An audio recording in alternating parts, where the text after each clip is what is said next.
Hey friends, this last week I went to one of the premier conferences in the network marketing industry, and I wrote down my top 10 mind-blowing moments. And I wanted to pass those along to you so that you can have a little bit of transformation or um, shifts, or however this will help you. But I also not just want to share with you those sentences, but also my take on them, because as entrepreneurs, we have so much in common. And I think that hearing the stories behind the takeaways are just as encouraging as the takeaways themselves. So here we go. They're in no particular order, just the order that I put them in. So it's not like there's one that's better than another. It's not like David Letterman's top 10 list. Okay, so number one, it takes courage to knock on the door, but it takes more courage to walk through the door.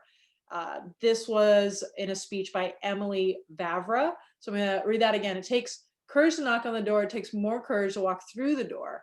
And all I ever hear is the importance of knocking on the door, right? We knock on the door, it's going to open, and that's the end of the story.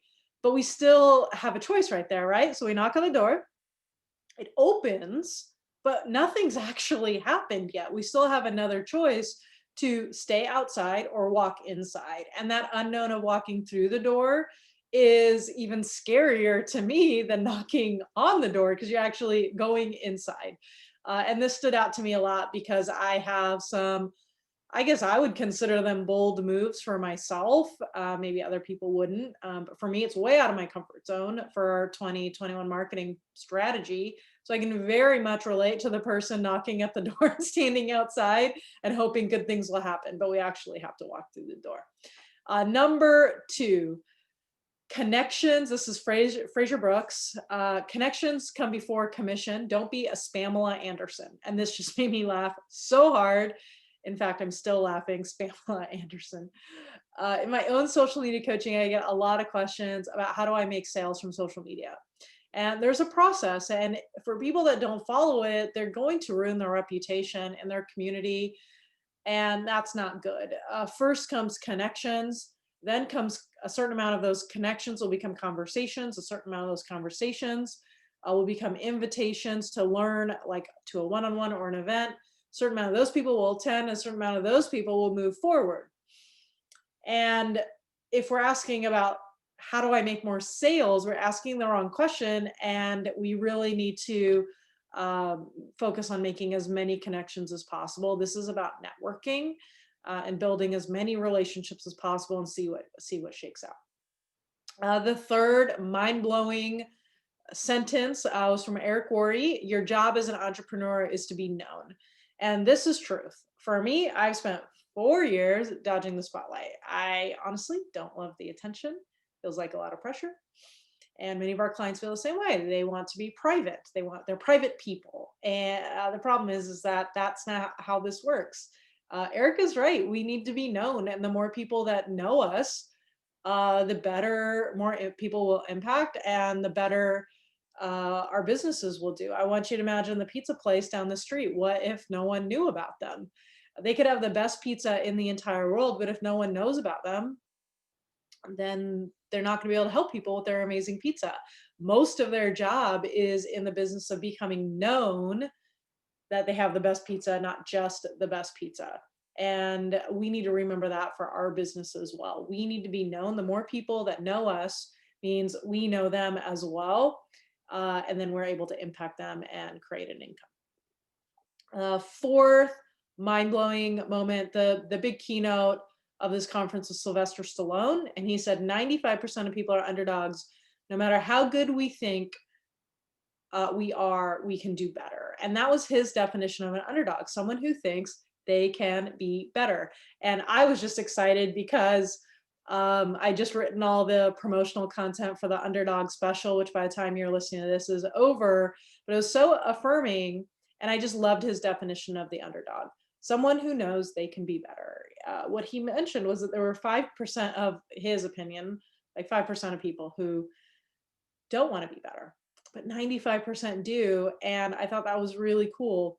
And for me, just focusing on this idea of a community of underdogs, I really loved it because the underdog icon of our time was basically like, yep, everyone is an underdog, which I agree in some way, shape, or form. Next mind blowing moment was from a network marketing leader named Matt Rosa.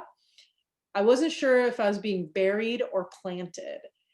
And Matt is a network marketing leader who had some really tough circumstances growing up. A lot of times, friends, when it's dark, it feels very much like we're buried. We can't breathe. Like, am I going to die, like emotionally or my business or whatever? And I have certainly felt a lot of this in my business. But the experience might be that we're being planted so that we can grow. My favorite artist is Pink, and she references this in her song Courage. I'm not going to sing for you, but I will read the lyrics. I bury my heart here in this dirt. I hope it's a seed. I hope it works. I need to grow. Here I could be closer to light, closer to me.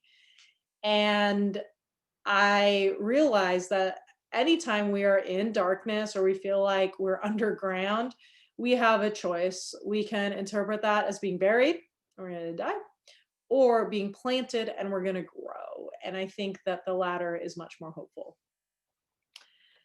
Next one. Imagine if you got everything you want because you chose commitment over convenience. Barry Baumgartner. I actually have two from her. So that's the first one.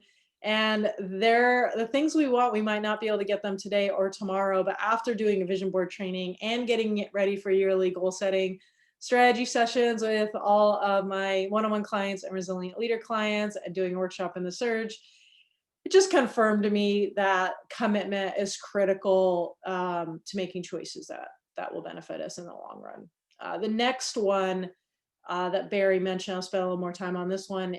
Let me read this. They will never be enrolled in you if you aren't enrolled in you.